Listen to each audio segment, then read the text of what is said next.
注意看，两只猩猩正在泥塘里玩耍。就在这时，猩爸爸似乎感觉到了危险，他大叫一声，示意其他猩猩离开。原来是捕猎者闯入了他们的领域。猩爸赶紧将小猩猩放到背上，以最快的速度逃离这里。为了孩子们的安全，猩爸决定独自引开他们。只见他把孩子放到了树上，然后大叫一声，朝捕猎者跑去。紧接着一声枪响传来，小猩猩就这样与爸爸阴阳相隔了。还好最后被一对年轻的夫妇收养，并给他取名为伊万。夫妻俩都很喜欢他，把他当成了自己的孩子，一起陪他看电影，一起陪他睡觉，周末就会陪他去游乐园荡秋千。这天，一直乖巧听话的小猩猩却把买来的蛋糕全都涂在了墙上，家里的沙发也被他弄得一团糟。此时的女主人再也无法忍受，拿起包就离开了他们，再也没有回来过。晚上也只能和男主大山一起睡了。但没过多久，伊万的可爱引来了很多人的关注，纷纷抢着跟他拍照留念。这也让大山发现了一个赚钱的商机，于是就一不做二不休，开了一个马戏团。这里有会说话的鹦鹉、打棒球的鸡、海豚、兔子等等。虽然小动物不计其数，但伊万始终是这里的头牌，每次都会在观众面前表演得非常棒，还不忘展现自己的嘶吼功，把台下的小朋友都吓了一跳。就这样，日复一日，年复一年，最终没有新的技能，慢慢就失去了新鲜感，观众也逐渐减少。没有了观众，伊万也变得沉默，脸上满是悲伤。1个月后，大山为了继续让马戏团热闹起来，专门从泰国空运了一头小象。看着小象那可爱的面孔，大山心里乐开了花。很快演出再次开始，伊万刚表演到一半就被拉上了幕布，因为大山要介绍刚买回来的小象，还有一头大象。果然，小象的出现很快就吸引了现场的观众，而马戏团的生意也得到了起死回生的效果。伊万的招牌也换成了小象的海报，这让伊万非常嫉妒，一直都不正眼看看小象。但美好的时光总是短暂的，大象这天突然就离开了这个世界，小象的心情非常低落，根本就没心情在表演节目。没了状态的小象整天死气沉沉。伊万看到这一幕，于心不忍的他主动去逗小象开心。饲养员的女儿也在这时送给了伊万一些画画用的笔和纸，而伊万瞬间就有了办法让小象开心起来。是时候展现出自己的天赋了。原来伊万从小就爱画画，小时候经常用泥巴在石头上画画。辛爸看到后也为他感到高兴。这头小象的妈妈因为生病死了，从那以后，小象每天以泪洗面，每天无精打采。猩猩为了让小象走出阴影，于是决定展现自己的天赋，逗小象开心。这时猩猩发现玻璃上的虫子，拿起蜡笔就在纸上画了起来，没一会功夫就完成了一幅画。饲养员看到画根本没什么兴趣，而一旁的女孩一眼就认出这是一只甲虫，这让伊万的信心倍增。接着又画出了一个胡萝卜，并把画送给了小象。小象看到画后瞬间就变得开朗起来，但马戏团的大山却没打算放过这头摇钱树，每天都会逼着小象训练。小象经不起大山每天的折磨，于是就坐下来休息一下。但大山为了那点利益不让小象休息，一旁的伊万实在看不下去了，对着大山发出嘶吼声，但大山还是无动于衷，继续训练小象。下一秒，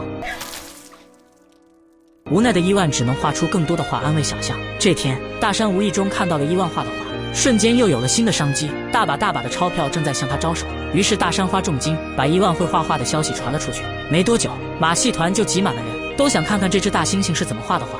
看着台下的观众，伊万没有了以前的兴奋，他看了看手中的蜡笔，想起来小时候用泥巴画画的场景。那时候虽然没人观看，但很自由，如今有人观看却没了自由。想到这些，伊万把蜡笔扔在了地上。事后，大山非常生气，朝伊万大骂。当天晚上，伊万就做了一个大胆的决定，他让狗狗帮忙去激怒饲养员。当他们打开门后，伊万来到他们的身后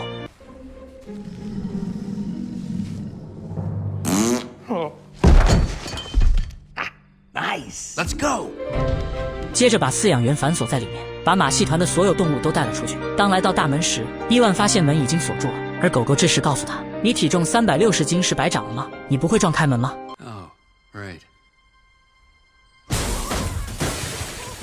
就这样，他们成功破门而出，带着动物们去寻找属于他们的自由。但问题是，他们长期被关在马戏团里面，对于外面的世界几乎是一无所知。他们穿过马路，来到一座假山里面，以为已经回到了大自然，但没走几步，眼前除了马路还是马路。还没反过神来的他们，大山已经追了上来。伊万明白靠他自己是无法把他们带回大自然的，无奈之下，只好再次跟着大山回到了马戏团。虽然回到了马戏团，但伊万对自由的欲望越来越强烈。你们见过大猩猩会画画吗？只见他拿着涂料在纸上画了起来，而且还会选出不同的颜色。熟悉的动作一看就是专业的，就连狗狗看了都自叹不如。另一边的大山还在跟记者吹牛逼，让记者买票进去一起观看表演。没多久，表演正式开始。当幕布打开的那一刻，现场的观众都被眼前的风景惊呆了。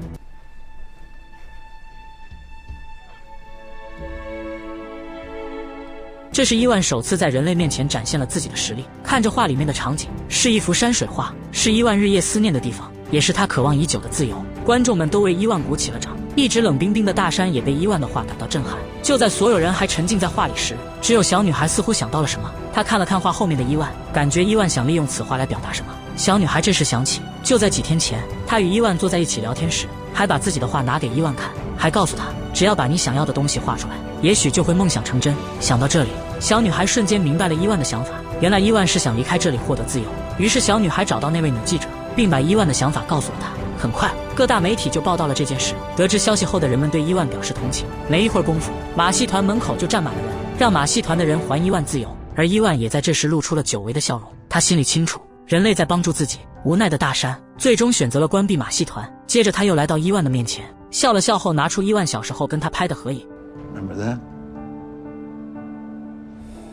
The day I brought you home.